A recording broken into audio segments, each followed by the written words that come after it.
श्री स्वामी समर्थ. स्वागत आहे तुमचं माझ्या यूट्यूब चॅनलवरती. आजचा दिवस तुम्हाला खूप छान सुखाचा समाधानाचा जाऊ देत हीच मी स्वामींच्या चरणी प्रार्थना करते आणि आजच्या नवीन व्हिडिओला सुरुवात करते.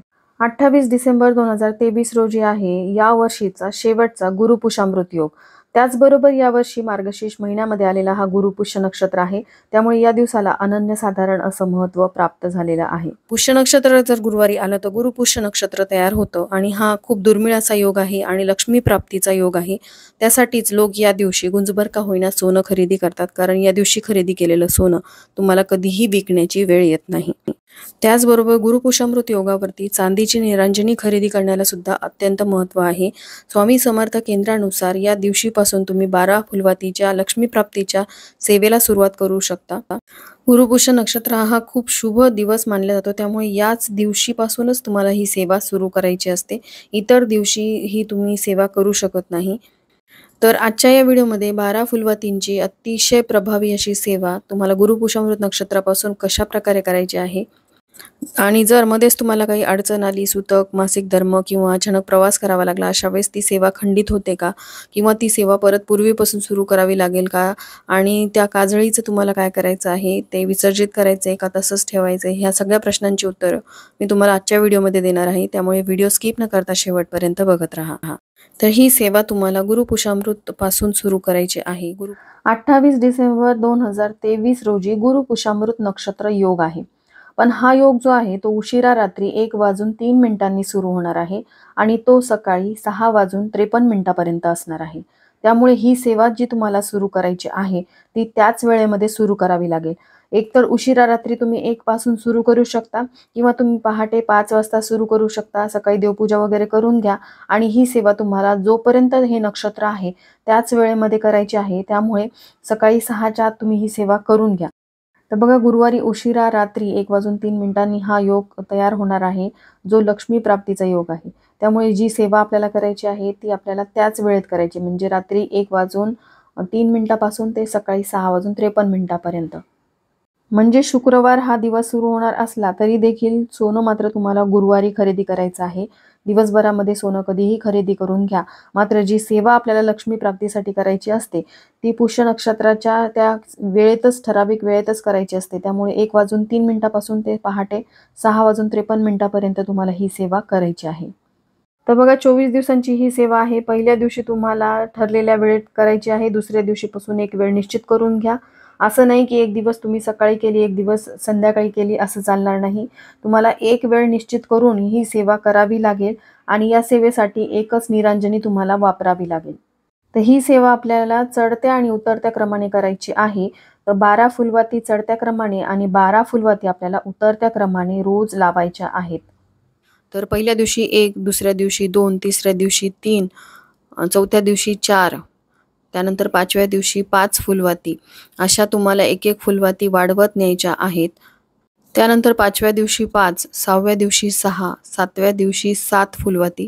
तर एक एक फुलवात तुम्हाला प्रत्येक दिवशी वाढवायची आहे. त्यानंतर 8 फुलवाती, 8 फुलवाती झाल्यानंतर 9व्या दिवशी 9 फुलवाती, 10व्या दिवशी तुम्हाला 10 फुलवाती, 11व्या दिवशी तुम्हाला 11 फुलवाती घ्यायच्या आहेत आणि 12व्या दिवशी तुम्हाला 12 फुलवाती घ्यायच्या आहेत.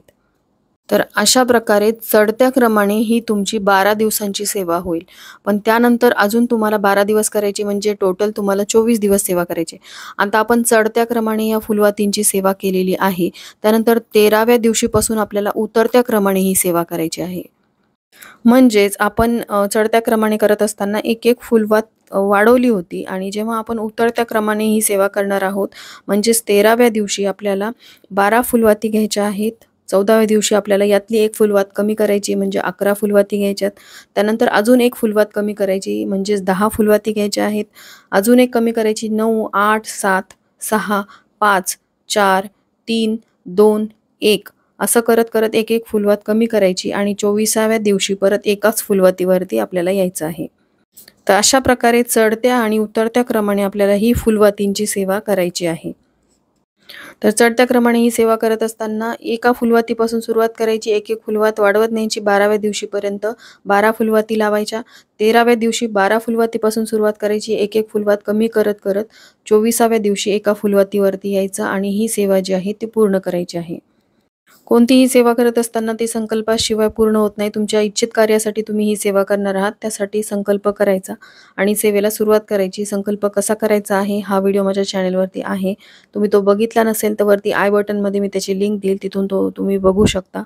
तर ही झाली सेवा करण्याची पद्धत. पण आता ह्या फुलवाती आपल्याला कशात लावायच्या आहेत, म्हणजे तुपात लावायच्या तर गाईच्या तुपात लावायच्या की म्हशीच्या तुपात लावायच्या, कोणती निरांजनी वापरायची आहे हे आता आपण बघूयात. तर गुरुपुष्य नक्षत्राच्या दिवशी तुम्ही एखादी चांदीची निरांजनी खरेदी करून आणू शकता आणि त्यामध्ये या सेवेला सुरुवात करू शकता. ही खूप फलदायी असेल, पण तुमच्याकडे चांदीची निरांजनी आधीच असेल तर तुम्ही त्या निरांजनीचा वापर करू शकता. सलग 24 दिवस ही सेवा करत असताना तुम्हाला एकाच निरांजनीचा वापर करायचा आहे. निरांजनी तुम्हाला बदलायची नाहीये. गुरुपुष्य नक्षत्राच्या दिवशी सोनं खरेदी करावं, ते विकण्याची वेळ येत नाही. त्याचबरोबर चांदीची निरांजनी खरेदी करून त्यामध्ये हा फुलवातींचा स्वामी समर्थ केंद्रानुसारचा उपाय तुम्ही करू शकता. पण चांदीची निरांजनी तुमच्याकडे नसेल किंवा खरेदी करणं शक्य नसेल तर अशा वेळेस तुम्ही एखादी पितळेची निरांजनी सुद्धा वापरू शकता. काहीही हरकत नाही. तर आता ही सेवा कशी करायची आहे? देव्हाऱ्यासमोरच बसून तुम्हाला ही सेवा करायची आहे. देव्हाऱ्यासमोर थोडीशी जागा असेल तर तिथे एक छोटासा चौरंग तुम्ही ठेवू शकता, कारण दिव्याला आसन असावे. त्या चौरंगावरती 2 विड्याची पानं ठेवू शकता किंवा तुम्ही तांदूळ ठेवले तरी चालेल किंवा फुलांचं आसन ठेवू शकता. त्यावरती थोडेसे तांदूळ टाकावे.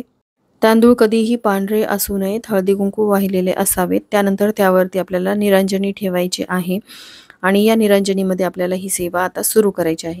निरांजनी जर छोटी असेल तर फुलवातींची साईज जी आहे ती छोटी करायची, छोट्या साईजच्या फुलवाती बनवायच्या जेणेकरून त्यामध्ये बसतील आणि या उपायासाठी तुम्हाला गाईच्याच तुपाचा वापर करायचा आहे.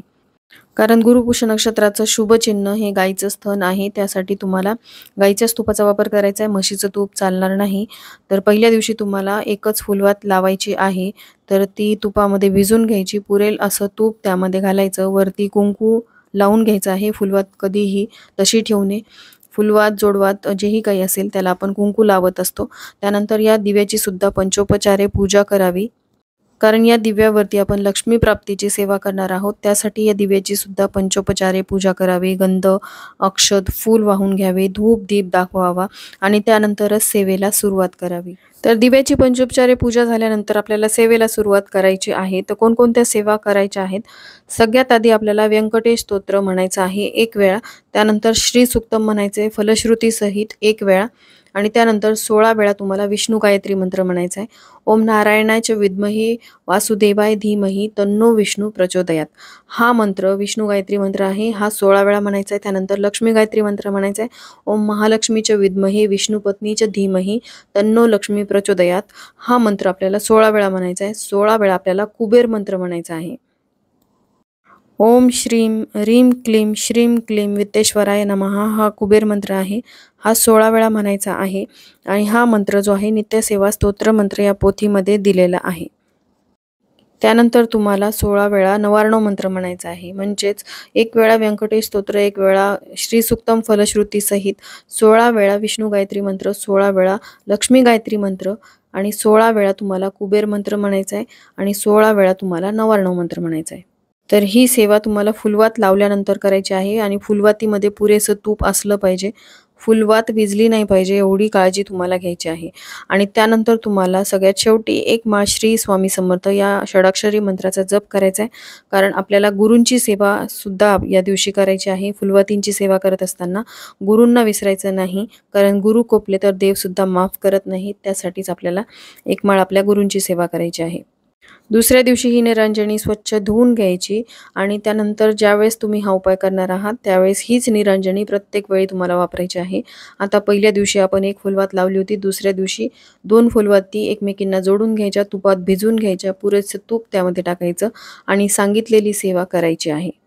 तर अशा प्रकारे आपल्याला एक फुलवात चढवत 12व्या दिवशीपर्यंत 12 फुलवाती लावायच्या आहेत. त्यानंतर उतरत्या क्रमाने 13व्या दिवशीपासून 12 फुलवातीपासून उतरवत 24व्या दिवशी एका फुलवातीवर यायचं आहे. तर खूप प्रभावी अशी लक्ष्मी प्राप्तीची सेवा आहे. पण ही सेवा गुरुपुषामृतच्याच दिवशी तुम्हाला सुरू करावी लागते.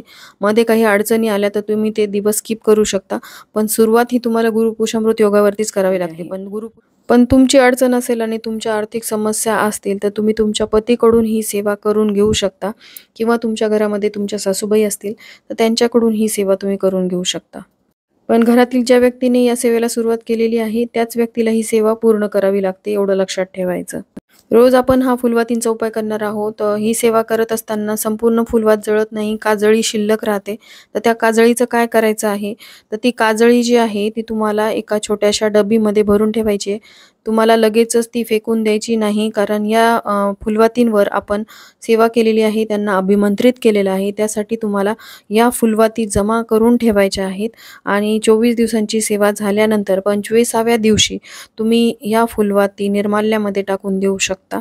तोपर्यंत तुम्हाला या फुलवाती देव्हाऱ्याजवळच ठेवायच्या आहेत. एखाद्या पिशवीत ठेवू शकता, एखाद्या बाउलमध्ये ठेवू शकता. ही सेवा करत असताना तुम्हाला खूप सुंदर अनुभव येतील. तुमच्या आर्थिक समस्या हळू-हळू दूर व्हायला लागतील. म्हणजेच घरामध्ये लक्ष्मी स्थिर राहील, पैसा टिकून राहील, पैशाला पैसा लागेल. ह्या सगळ्या समस्या ज्या आहेत त्या दूर होतील, कारण ही लक्ष्मी प्राप्तीची सेवा आहे. त्यासाठीच आपण ही 24 दिवसांची फुलवातींची सेवा करणार आहोत. त्यामुळे तुम्हाला छान अनुभव येतीलच.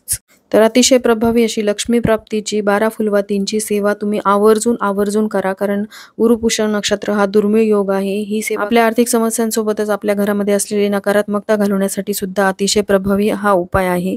कारण बऱ्याचदा घरामध्ये खूप पैसा असतो, पण निगेटिव्हिटी असते. घरामध्ये सतत भांडण होत राहतात. त्यासाठीच घरामध्ये लक्ष्मी जी आहे ती सुख, समृद्धी, समाधानाच्या स्वरूपात नांदावी, यासाठी सुद्धा तुम्ही हा उपाय करू शकता.